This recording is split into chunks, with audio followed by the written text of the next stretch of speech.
And we continue at 1:06 in the afternoon on the John Phillips Show. Mr. Randy Wang is in Culver City. John, I'm about 1/8 through Gavin Newsom's 4-hour-long podcast appearance on the Sean Ryan Show. And so far, there's a lot of cussing. And so I just posted a picture of us at breakfast. And about 2 minutes after I did the post, what do you got? Joe Rogan texted me. Mother Joe, I loved it. Gavin's doing the M and the F.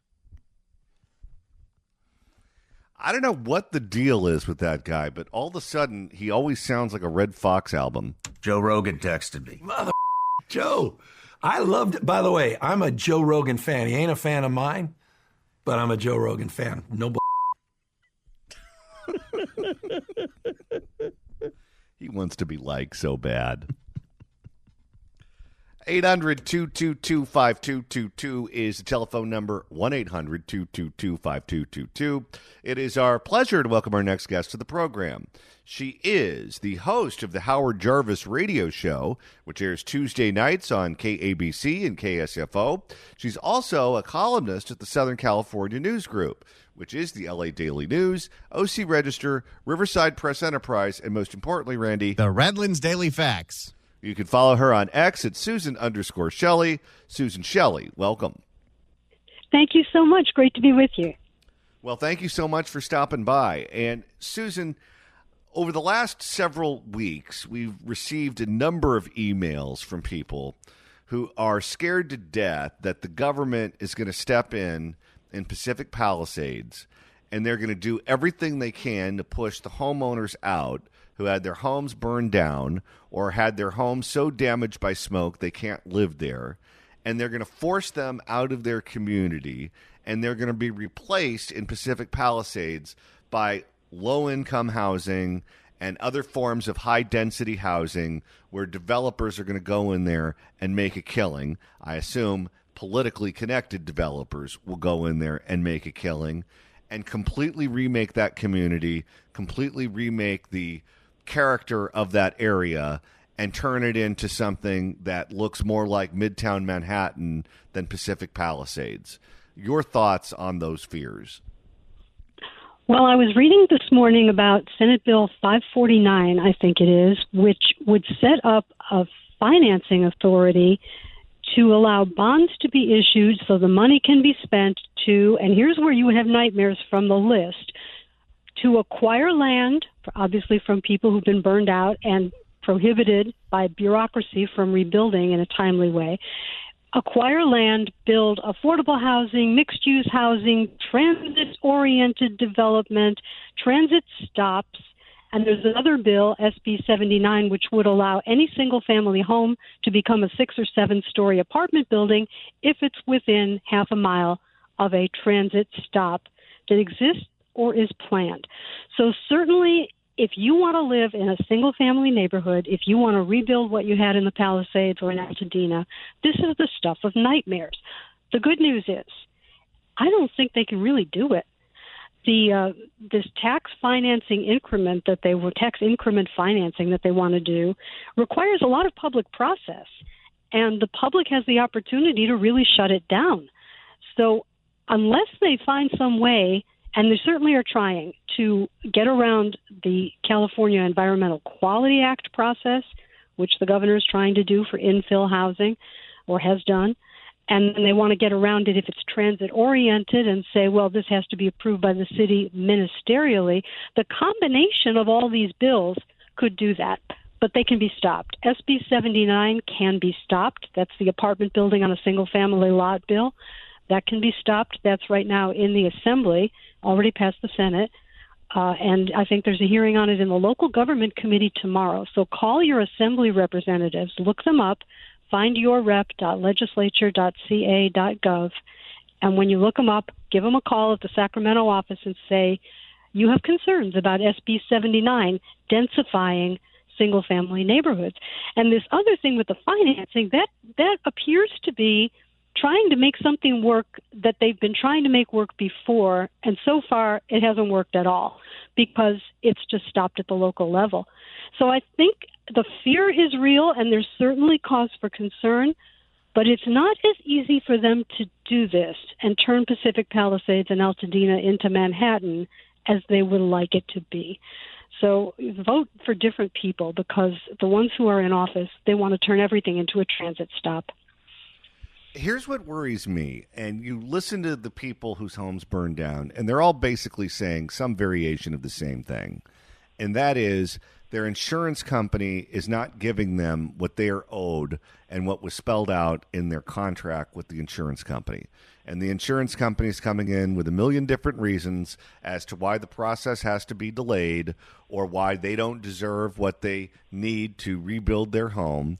And you have a lot of people who are upper middle class, let's call it, where they don't have the resources. They don't have 7-8 figures sitting around in the bank where they can just turn around and clear these properties where you have a lot of carcinogens, you have a lot of asbestos. A lot of these areas are not safe to live in right now. You can make them safe. It just takes a lot of money to move heaven and earth to get it to a point where you can rebuild a home.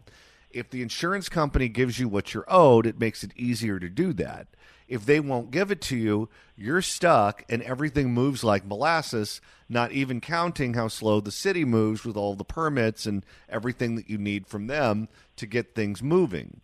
If you're a big developer, if you're a big corporation, they find ways to stick the government with those bills.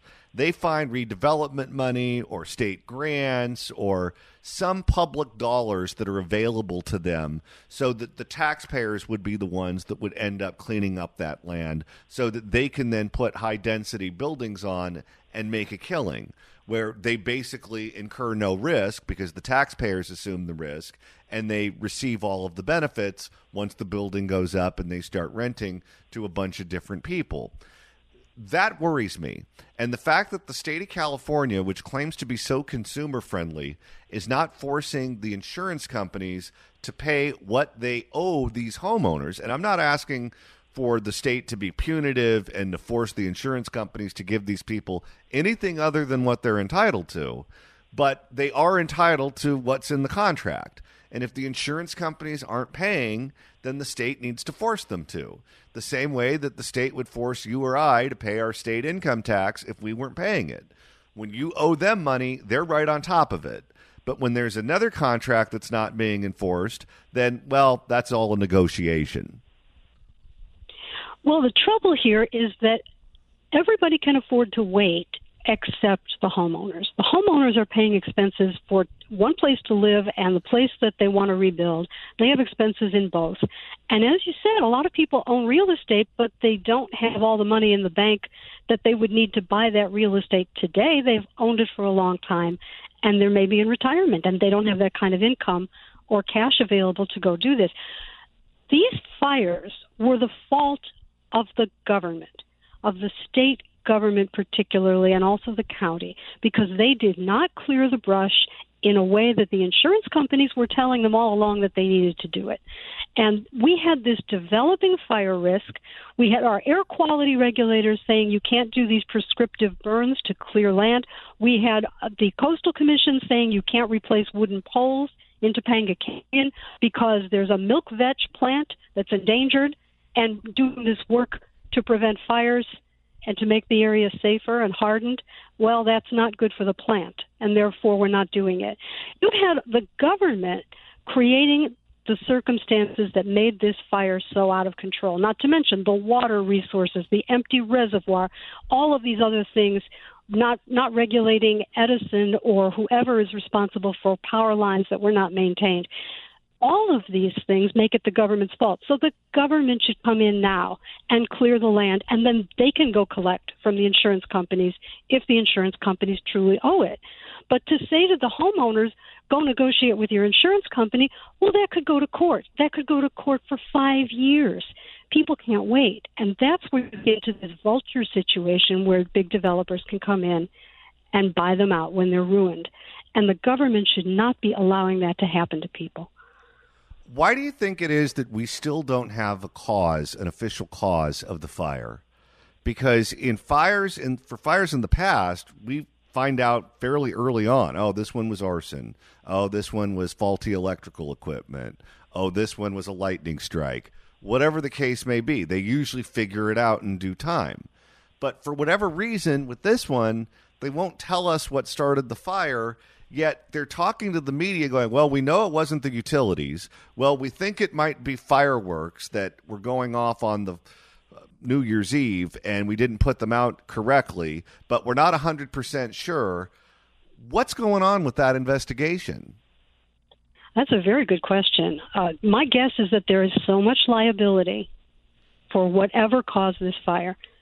There is so much liability for the damage that it did that this is going to be a mega lawsuit.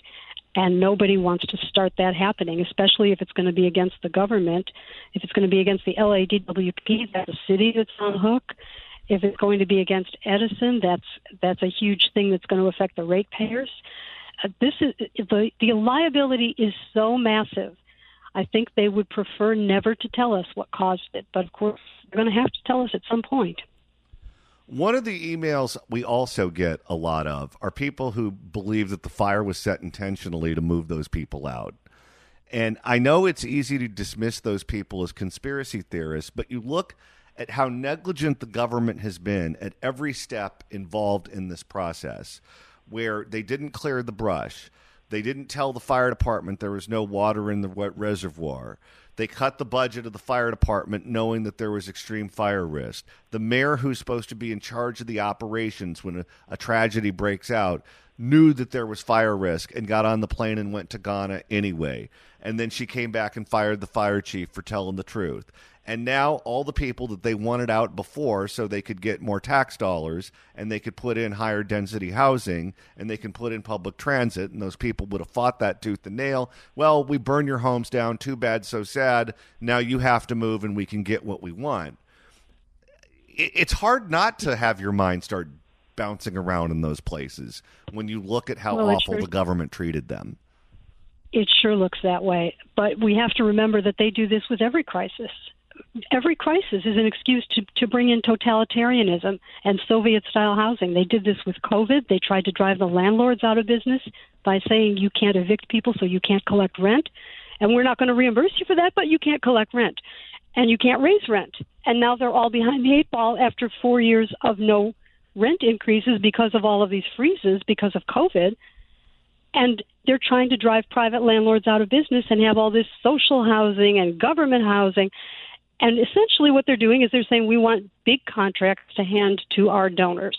We want big projects that are built by a skilled and trained workforce that votes for us and where the contracts go to our friends.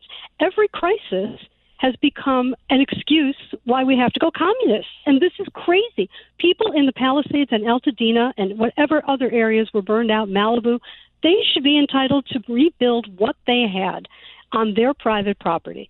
And the government should not be intentionally making it difficult and slow and trying to drive them out. I don't want to say the fires were intentionally set, but certainly the conditions for the fires were intentionally set. And then once it happened, they're swooping in with their transit plans and their skyscraper ideas and trying to turn these beautiful areas into Manhattan.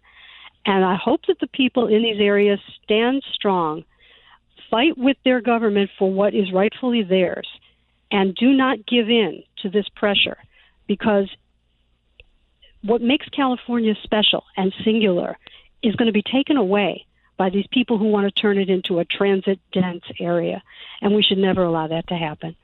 If you were one of those homeowners, would you stick around and fight? Because when I look at this, I don't think I would, to be honest, because you're looking at realistically a 5 to 7 year fight that is going to be a daily knife fight with the city, a knife fight with the Coastal Commission, a knife fight with your insurance company, a knife fight with your neighbors, a knife fight with the city council when they want to come in and remake the area, a knife fight with the planning commission. It's just going to be nonstop 24/7 fighting.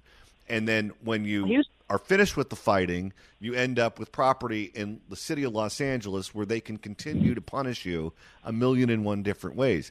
What I have read and what I have heard is that many of them have moved to Orange County where they can just leave the insane asylum behind and live like a normal person. Well, I don't blame them for doing that. I think it's an individual financial decision. But what the Pacific Palisades should look at doing is seceding from Los Angeles, as Venice should look at seceding from Los Angeles, as the San Fernando Valley should look at seceding from Los Angeles. And if everybody does this on the ballot at the same time, and they all vote to let everybody else go, because the city itself has to approve each of the secessions. If that was organized and that was funded and people campaigned for it, I think it would scare the City Council of Los Angeles into a different policy. So that would be my recommendation. If I lived in Pacific Palisades, I would start talking about secession. Do you think the mayor is going to survive this? Because as much as I would like to say that she won't, I think that she will. Because for whatever reason, she hasn't offended the people who voted for her. She certainly enraged the people who didn't vote for her, and I don't think she's going to change any of those minds. But in terms of the coalition of people that came out and voted for her, the people I know who are Bass voters say, well, she's had a tough hand to cards. She's doing the best that she can. It's not her fault. She inherited a mess. She's doing what you would expect a woman to do in that position. And, oh, she hates Donald Trump, so she's our gal. Yeah, I hear that too, and I haven't seen anybody running against her. So unless somebody is going to run against her, she's going to win. I hope that somebody runs against her, because the city of Los Angeles is deteriorating at a frightening pace, and she's in charge, and she is responsible. And all she's doing is running around saying that federal law enforcement isn't allowed in Los Angeles, which is crazy. Federal law enforcement is certainly allowed in Los Angeles. And we're not seceding like South Carolina from the United States. So we should be seceding from Los Angeles and all of our different communities, but not from the United States. And I hope that people are planning a run against her. The filing period, I think, opens in February and closes in March. So I hope that people are looking at that. Susan Shelley, columnist for the Southern California News Group and host of the Howard Jarvis Radio Show, which airs Tuesday nights on KABC and KSFO. You can follow her on X at Susan_Shelley. Susan Shelley, thanks so much for joining us. Thank you, John. If you'd like to email the show, you can do so at johnnydon'tlikeshow@gmail.com. That's johnnydon'tlikeshow@gmail.com. And Randy, now that we've hit the halfway point of today's show, if you want to continue listening to us after we sign off at 3, that's easy to do. All you got to do is search for The John Phillips Show wherever you get your podcasts, whether it's the Apple Podcasts app, iHeart, Spotify. Search for The John Phillips Show. Hit subscribe. You can download all the episodes. You could do what George Gascon does to himself in the middle of the night. Do a Google on YouTube. Or you can get one of our apps. Search for the KABC app. Search for the KSFO app. And then you'll be able to listen live to these radio stations and download all the podcasts. And you better listen to our podcast. Otherwise, you might find yourself listening to Pamela Price's podcast. She called me a crime boss. And right now it's time to open up the California Crime Blotter. If the cashier is dummy. Questions? And Randy, even though this one is an update on a story we brought to you yesterday, we're all in for a treat because it is an Ed Lascos edition. And it's on like Donkey Kong. When there was a street takeover in Long Beach that led to the looting of a local grocery store, Fox 11 knew there was only one man in their newsroom that needed to cover that, and that is Mr. Ed Lascos. How crazy is that? So for the fallout on the Long Beach street takeover, which actually was the looting of more than one business, here he is, the man, the myth, the legend, Fox 11's Ed Lascos. Enough already. I can't help myself. You're the best, Eddie. Street takeover in Long Beach causes all kinds of problems for one business and neighborhood. People are saying tonight. Guys, the music is way too loud. Yeah, we could barely hear Christine Devine. Saying tonight. Good evening. Welcome to Fox 7 News at 10 o'clock. I'm Alex Michael. And I'm Christine Devine.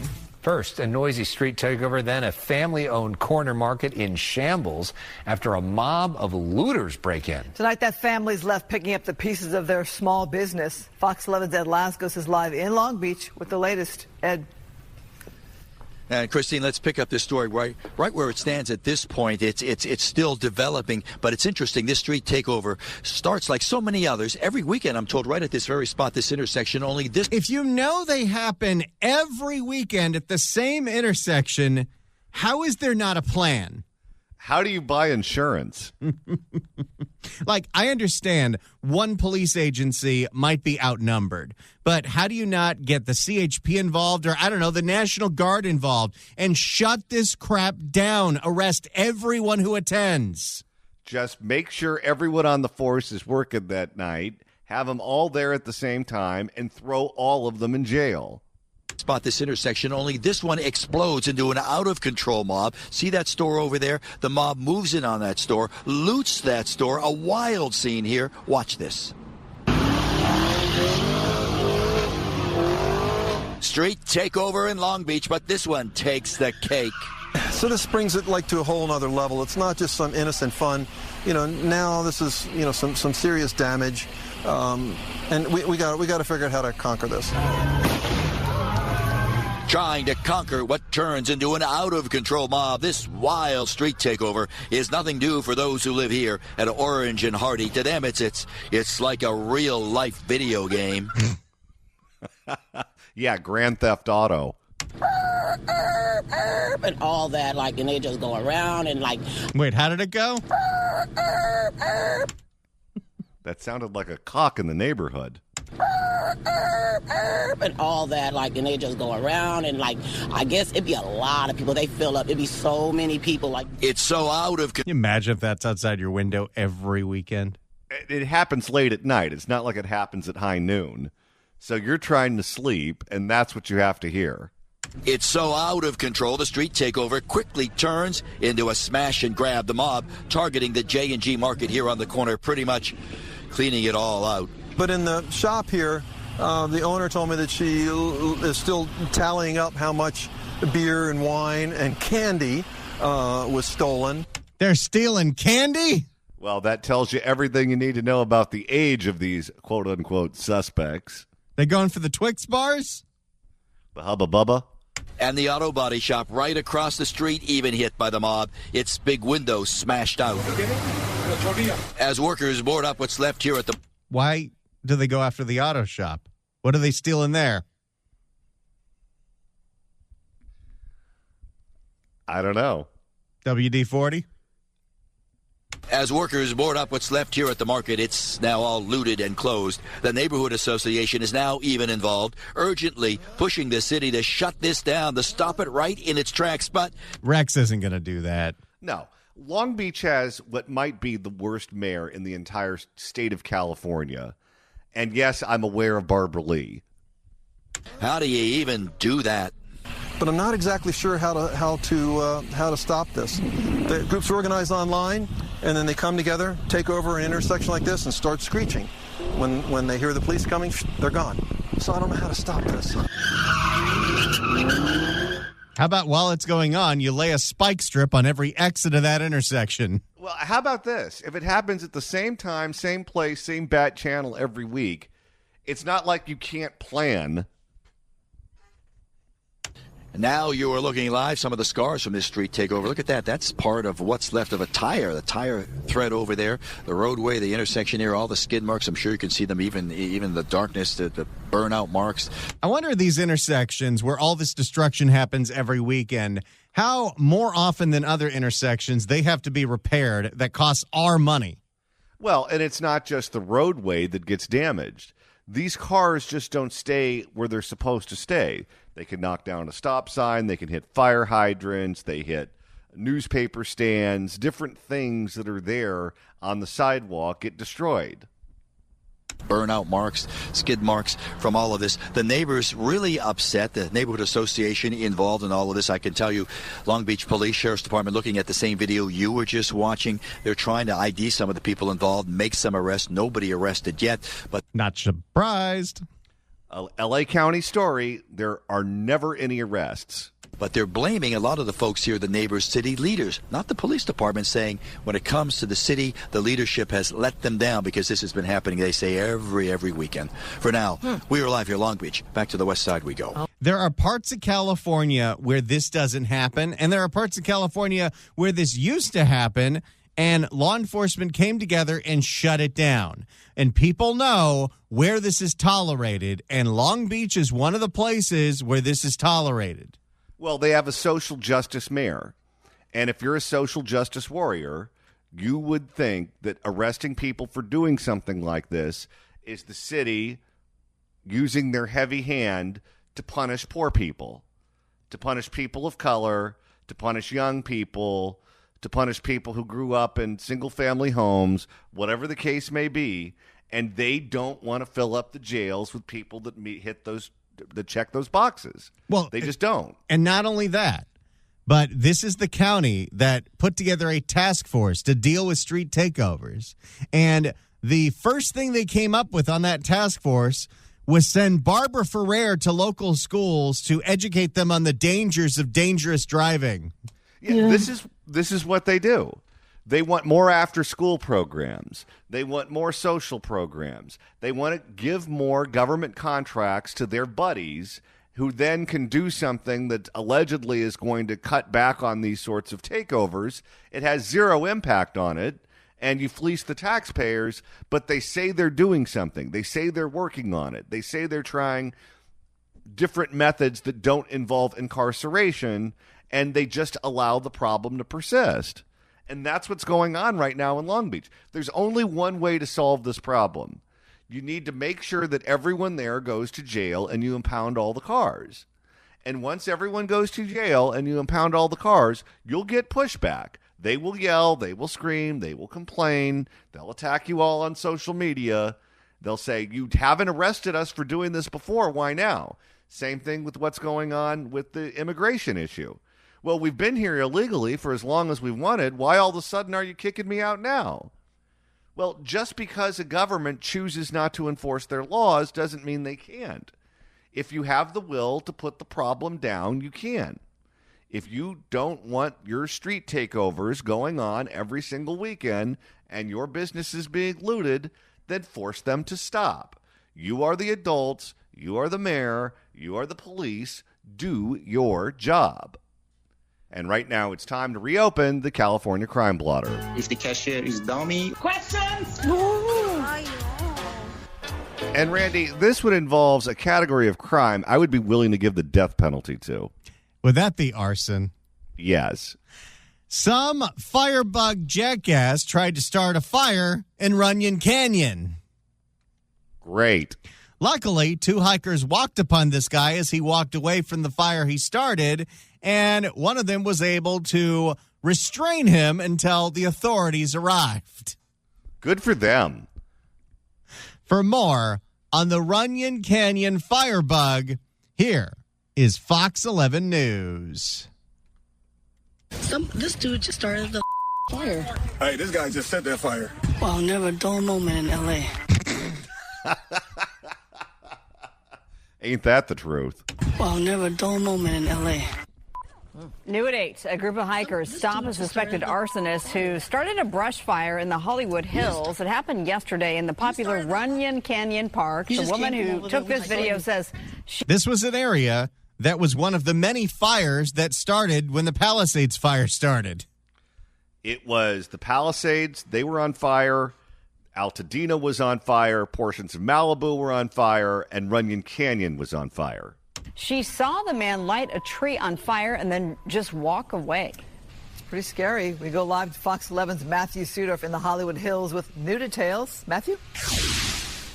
Yeah, some very intense moments out here yesterday. A lot of people today thanking that group of hikers for what they did, confronting that alleged arsonist who basically on camera admitted to starting the fire. Go ahead and take a look at this video. This is cell phone video from yesterday. You can see the flames erupting. This is on the side of the Runyon Trail out from a palm tree looking brushy area. Within seconds, the group of hikers confronted the man who essentially on camera admitted to starting the flames. In less than 15 minutes, firefighters arrive and contain the blaze to about a half acre, all while a group of hikers essentially had this man detained for over an hour.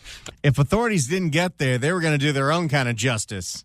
Oh, you know how they used to handle this in the Old West. People who use that trail love that trail. And if someone is trying to set it on fire, it's not going to go well for that guy. I'll tell you, there are very few things in a city that has a lot of concrete, a lot of buildings, a lot of things that you see in Los Angeles and other big cities around the country. And in New York, they have Central Park, and in other cities, they have some outdoor space. I would say the entire time I lived in Los Angeles, my favorite outdoor space besides the beach was Runyon Canyon, because it's a place where you can hike. It's not particularly difficult. It's a very mild hike. You can do it in a short period of time. And then you have amazing views the entire time you're hiking. You can see downtown. You can see Century City. You can see the Hollywood sign. You can see so much of Los Angeles. You can even see the radio station from Runyon Canyon. And for some idiot to try to get rid of it and take that away from us just because they like to see things go boom, we don't have time for that. Eventually, police and park rangers arrive and make the arrest. He was talking like nonsense and, mental illness, I guess. So. Not an excuse. Nope. Put him in jail. We're better off without him. There was several other people there just trying to, make sure that he doesn't get away. He said, I'm a fire marshal, and this is a controlled burn. I said, show me your badge. That's what he said. He said, I'm a fire marshal, and I'm doing a controlled burn. Well, he's on meth, and when you're on meth, that makes sense. I said, show me your badge. That's what he said originally? Yeah, that's the first thing he said. He said, what? When we keep that certain portion of the population that is prone to starting fires for all kinds of reasons on the streets, this is the kind of stuff that can happen. It's a controlled burn. I'm a fire marshal. I said, okay, fire marshal, please show me your badge. Clearly, he didn't have a badge. By the way, this guy used to be a linebacker for the University of Kentucky, and so he made sure this guy didn't get away. I was going to say, you had to be pretty big to hold someone for an hour, because when I used to hike up at Runyon Canyon, the people I would see were, Kathy Griffin and a bunch of tourists. He probably doesn't have a toy badge, We're just fortunate that we were able to catch it at that time because it doesn't take a lot for a fire to spread. So a whole lot of people thankful that man was detained and eventually arrested. But tonight, a whole lot of questions remain about who this man was that was arrested. Reporting live tonight, Matthew Seedorf, Fox 11 News. And by the way you just presented that, we don't have a lot of information about his background. Does he have a record? Is he a fire marshal? Well, I could answer that question for you. No, he's not. Yeah, we reached out to the DA's office. So far, we haven't heard back. But, these hikers were talking to him for over an hour, and they said he was just kind of rambling, not making a whole lot of sense. Well, Matthew, paint a picture for those who've never been to Runyon Canyon. It makes me think immediately of the fires we had in January. There was a fire in that greater area there that was very scary. It was put out, didn't burn homes there, but... You do remember when that day of horror started and you had the Palisades fire and you had all these other little fires that were going up in Woodland Hills. There was some guy just trying to start lighting trees on fire and he got tackled by a resident. For some reason, just the thought of fires attracts the arsonist to start even more fires. Thanks for bringing me back to that. That was the most depressing week of the year. I remember you texted in the middle of the night to the working group, Lewis, Art, myself, and you. West Hollywood's going to burn down. You were bummed. Yeah, no kidding. After Palisades and Altadena and then the fire there, scary times when you think of fire anywhere in these dry conditions. Definitely scary. So back in January, this was just a few days after the Eden and Pasadena fire, the Eden fire and the Palisades fire. The Sunset fire in Hollywood Hills erupted to about 60 acres, very similar location to where this one was. So obviously a lot of people, when this happened, were on high alert. And speaking of arson, wasn't it Gavin Newsom who said the guy that lit the 10 freeway on fire was an arsonist? Did we ever catch that guy? Nope, it's like everything else. They say they're going to launch this grand investigation, and that's the last you ever hear of it.